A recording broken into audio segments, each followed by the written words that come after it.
नमस्कार दोस्तों, कैसे हो? अच्छे होंगे, है ना। आज हम हमारा बिंदु स्टार्ट जो कर रहे हैं ना, उस बिंदु का नाम है संधि। संधि से संबंधित सवाल हर एग्जाम में पूछे जाते हैं, ठीक है। तो आज हम संधि के बारे में पढ़ेंगे, ठीक है। क्योंकि अपनों ने पिछली वीडियो में देखा था, किसके बारे में हमने पढ़ा था वर्णों के बारे में, ठीक है। तो आज हम जो हमारा बिंदु जो टॉपिक स्टार्ट कर रहे हैं, उस बिंदु का नाम है संधि। उस बिंदु का नाम क्या है? संधि है। तो ये जो संधि जो शब्द होता है वो दो तरीकों से लिखा जाता है, एक तो ऐसे और दूसरा इस रूप में, ठीक है। तो अब आपको ये मतलब समझना होगा कि संधि मैंने एक ऐसे लिखा है, एक मैंने ऐसे लिखा है, इन दोनों रूपों में कौन सा रूप होगा शुद्ध और कौन सा रूप होगा अशुद्ध। तो ध्यान रखना कि संधि में ये दोनों ही जो रूप आपके सामने हैं, ये दोनों के दोनों क्या है? रूप शुद्ध है, ठीक है। अब ये दोनों रूप शुद्ध क्यों है, आप उसके बारे में थोड़ा ध्यान रखेंगे। जैसे मैंने ये जो संधि, ये जो है ना शब्द है ना, इसका मैंने संधि विच्छेद किया, तो संधि विच्छेद इसका ऐसे होगा, सम में होगा हलंत, सम प्लस धी होगा, ठीक है। तो सम प्लस इसका धी, इस संधि वाले शब्द का क्या है? संधि विच्छेद। तो अब देखना ध्यान से, इस मैं के जगह पर दो रूपों में विकार उत्पन्न होते हैं। मैं के जगह पर दो विकार उत्पन्न होते हैं, वो किस? ध्यान देना। एक तो मैं के जगह पर होता है अनुस्वार, और एक मैं की जगह पर क्या आ रहा है? न आ रहा है। तो ये रूप मैं की जगह पर आए हैं, तो इसका एक क्या होता है? नियम होता है, उस नियम को ध्यान से पढ़ेगा। वो नियम देखो, ये है। देखो ये जो संधि होती है ना, ये दो वर्णों के बीच होती है, दो वर्णों के बीच होती है संधि, ठीक है। दो वर्णों के बीच में योग होता है, ठीक है। और उस योग से क्या होता है? विकार उत्पन्न होता है। योग से क्या होता है? विकार। अपन कहते हैं किसको? विकार का मतलब होता है बदलाव, ठीक है। तो दो वर्णों के बीच होने वाले योग से जो विकार उत्पन्न होगा, उसी का नाम संधि है। तो देखना कि संधि अपने करने के लिए यहाँ मैंने इस प्लस की जगह है ना, तो एक तो इधर जो होगा ना इस साइड में, और एक इधर। इस वाले पद का नाम है प्रथम पद। इस वाले पद का नाम क्या है? प्रथम पद। और इस वाले पद का नाम है अपने अंतिम पद, ठीक है। अपन इसको पूर्व पद भी कह सकते हैं, तो पूर्व पद, और इसको कह सकते हैं उत्तर पद, ठीक है। ये भी ध्यान देना। तो संधि इन दो पदों के बीच होती है, ठीक है। अब ध्यान देना क्या, जब प्रथम पद का, जब प्रथम पद का अंतिम वर्ण स्वर रहित मैं हो तथा परपद, यानी कि ये अंतिम पद ये वाला, और जब परपद का प्रथम वर्ण स्पर्श व्यंजन हो। स्पर्श व्यंजन होते हैं कहां से कहां तक? कैसे? मैं तक। जैसे यहाँ उत्तर पद में कौन सा आ रहा है? ध आ रहा है। तो ये जो है ना, ये ध है ना, ये क्या है? स्पर्श व्यंजन है, ठीक है। और प्रथम पद के अंतिम में आ रहा है क्या है? मैं को कौन सा? ये मैं होगा हलंत वाला, यानी कि इसमें ये स्वर समित नहीं, इसको बोलते हैं मैं हलंत, ठीक है। ध्यान में रखें, जब प्रथम पद का अंतिम वर्ण स्वर रहित मैं हो, यहाँ पर मैं है, और परपद का प्रथम वर्ण स्पर्श व्यंजन हो, यानी यहाँ पर आ रहा है ध ना, ध, वो क्या होता है? स्पर्श व्यंजन होता है। स्पर्श व्यंजन हो तो मैं हलंत मैं की जगह पर दो प्रकार के बदलाव किए जाते हैं, दो प्रकार के बदलाव किए जाते हैं। एक तो अनुस्वार और दूसरा कौन सा है, नए। अब ये नए आया क्यों है, इसको एकदम आप ध्यान से समझिए, देखना ध्यान से। कौन सा कि ये दो बदलाव इस रूप में आते हैं। एक तो हो गया मैं की जगह पर अपन अनुस्वार लगा सकते हैं। दूसरा कौन सा है, देखो पर पद जो है ना अपना उत्तर पद, इसका प्रथम वर्ण है, प्रथम वर्ण के वर्ग का पांचवा वर्ण। जैसे ये जो ये हमारा दया है, दया कौन से वर्ग का है, दया अपने तय वर्ग का, तय वर्ग का पांचवा वर्ण आ जाएगा, पांचवा वर्ण आएगा। तो ध्यान में रखना है कि तय वर्ग का पांचवा कौन सा होता है, नहीं होता है ना। तो ये आज आ सकता है मैं की जगह पर, इसलिए हमने जिस लिखा कि से और ये मैं हलंत वाला और ये धी। अब ध्यान देना, से का से आगे मैं की जगह पे लगे अनुस्वार और फिर आगे लिख दिया धी। ये हमारा ये रूप आ गया संधि का, है ना, अनुस्वार वाला। फिर एक रूप इसका और कौन सा लेगा, से का से आगे मैं की जगह पर सामने वाले वर्ण का उसी वर्ग का पांचवा, जैसे धै, धै कौन से वर्ग का है, धै तय वर्ग का, इसका पांचवा कौन सा है, नय होता है। तो से और से के बाद में नय हलंत और फिर ये कौन सा धी है ना, ये धी यहाँ लग जाएगी, ये संधि, ये नाम इस रूप में संधि। ठीक है, तो इसलिए मैं ये कह रहा था कि ये संधि के दोनों ही रूप क्या है, कि शुद्ध रूप है। ठीक है, दोनों रूप क्या है, शुद्ध है। अब अपन बात करेंगे हिंदी के बारे में और भी, वो क्या है ध्यान से देखो, ध्यान में रखना। संधि ये जो शब्द है ना, संधि शब्द है वो स्त्रीलिंग में माना जाता है, क्या है स्त्रीलिंग में, लेकिन मूल भाषा अपनी कौन सी है, मूल भाषा अपनी संस्कृत है, उसमें संधि को किस रूप में माना जाता है, पुल्लिंग के रूप में। ठीक है, लेकिन हिंदी भाषा में संधि को किस रूप में माना जाता है, स्त्रीलिंग में। ठीक है, तो ध्यान देना, संधि को किस रूप में, स्त्रीलिंग। संधि शब्द कौन से लिंग में आता है, स्त्रीलिंग।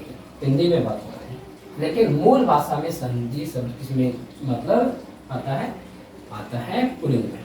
ठीक है, तो अब देखना कि संधि शब्द की शाब्दिक अर्थ क्या है।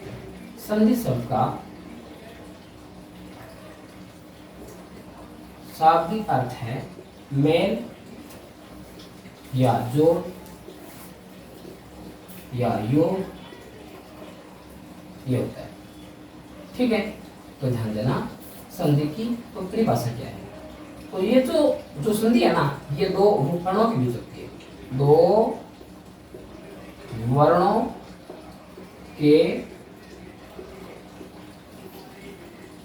परस्पर मिलने पर जो विकार उत्पन्न होता है उसे क्या कहते हैं, उसे संधि कहते हैं। ठीक है, दो वर्णों के आपस में मिलने पर, परस्पर नहीं आपस में मिलने पर जो विकार उत्पन्न होता है, विकार क्या है, विकार कहते हैं बदलाव को। जैसे ही दो वर्ण आपस में मिलेंगे उनमें क्या हो जाएगा, बदलाव, उसी को विकार कहते हैं। विकार उत्पन्न होता है उन्हें संधि कहते हैं। ध्यान देना, अगर दो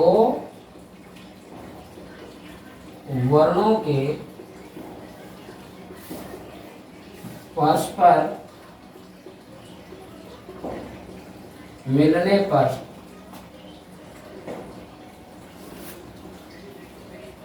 विकार उत्पन्न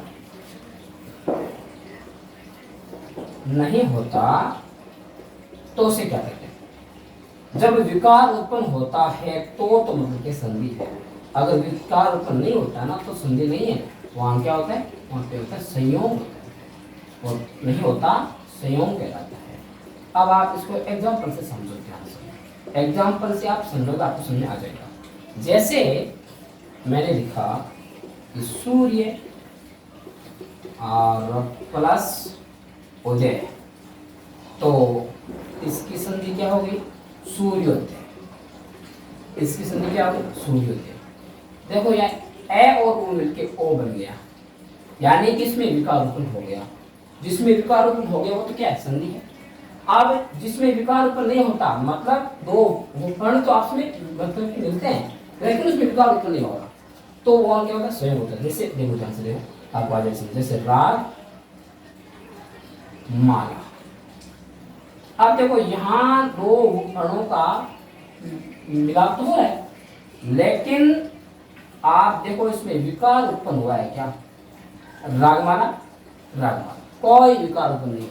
इसका मतलब क्या है? संयोग है। यह क्या है? संधि। अब आपको आगे होगा समझिए कि संधि और संयोग में क्या अंतर होता है।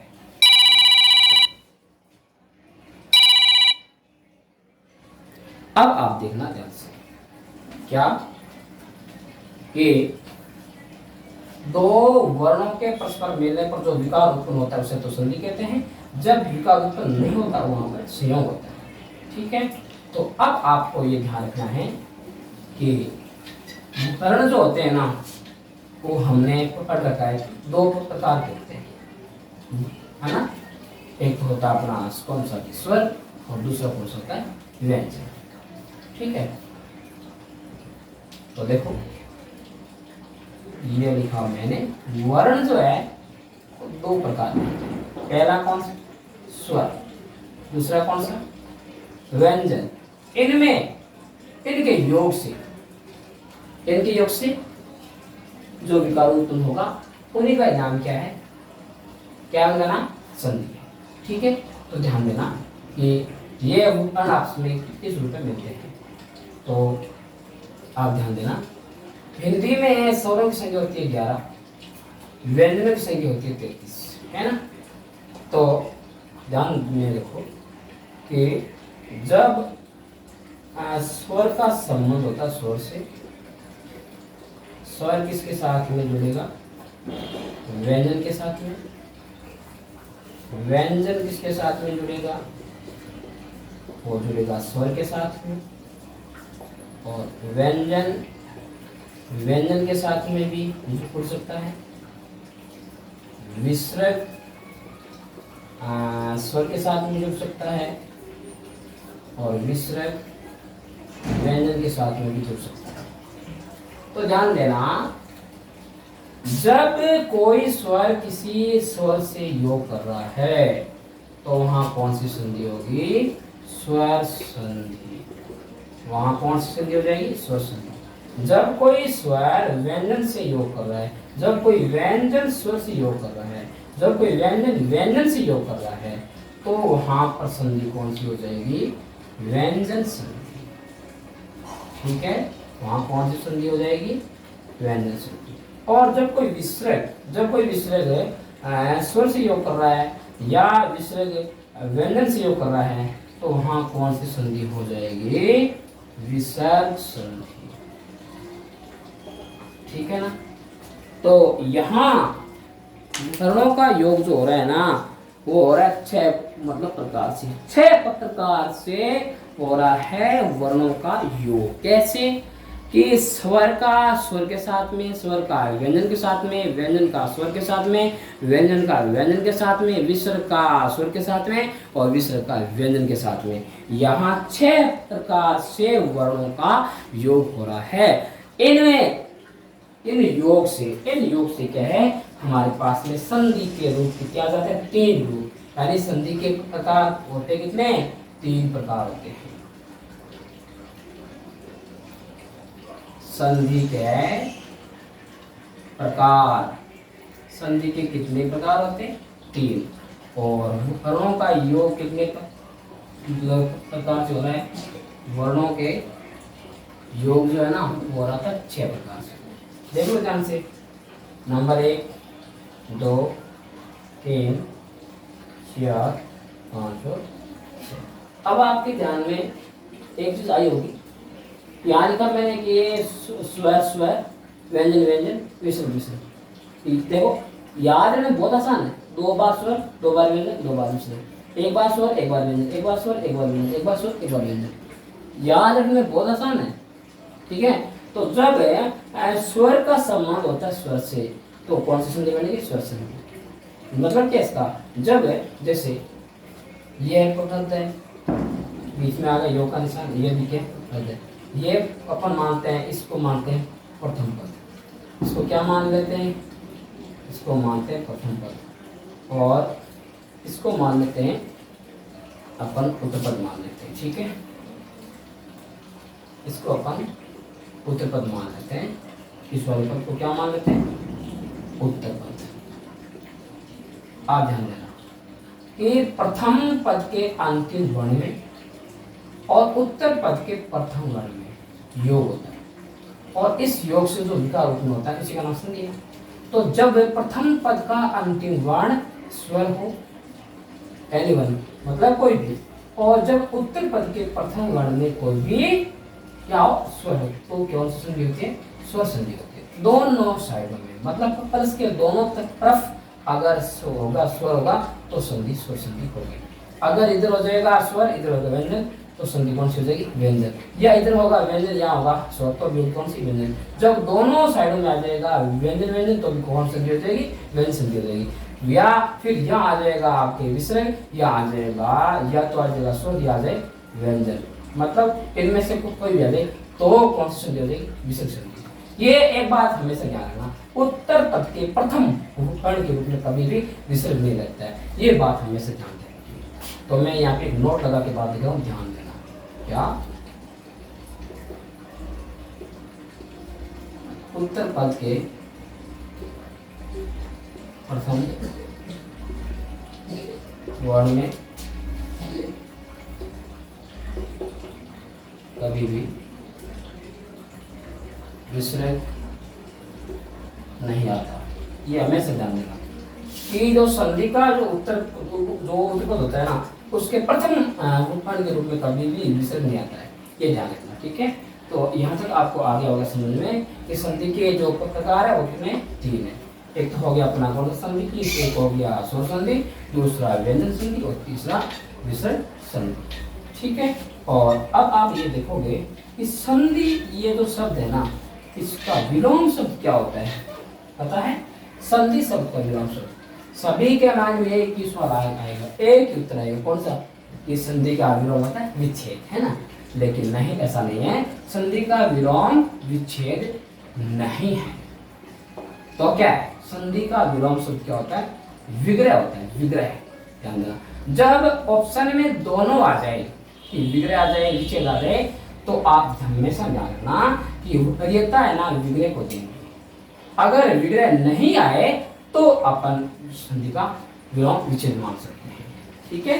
तो आज मैंने ये चीज पढ़ी है कि दो वर्णों के, ठीक है, दो वर्णों के आपस में मिलने पर जो विकार उत्पन्न होता है उसे क्या कहते हैं? संधि कहते हैं, ठीक है। जब विकार उत्पन्न होगा तो क्या? संधि है। अगर विकार उत्पन्न नहीं होगा तो क्या है संयोग है, ठीक है, ये भी ध्यान रखना। और संधि जो होती है उसके होते हैं 3 प्रकार। कौन से? पहला है कौन सी की? पहली है स्वर संधि, दूसरी व्यंजन संधि, और तीसरी कौन सी है? विसर्ग संधि, ठीक है। आज इतना ही, कल अपन पढ़ेंगे स्वर संधि के बारे में विस्तार से।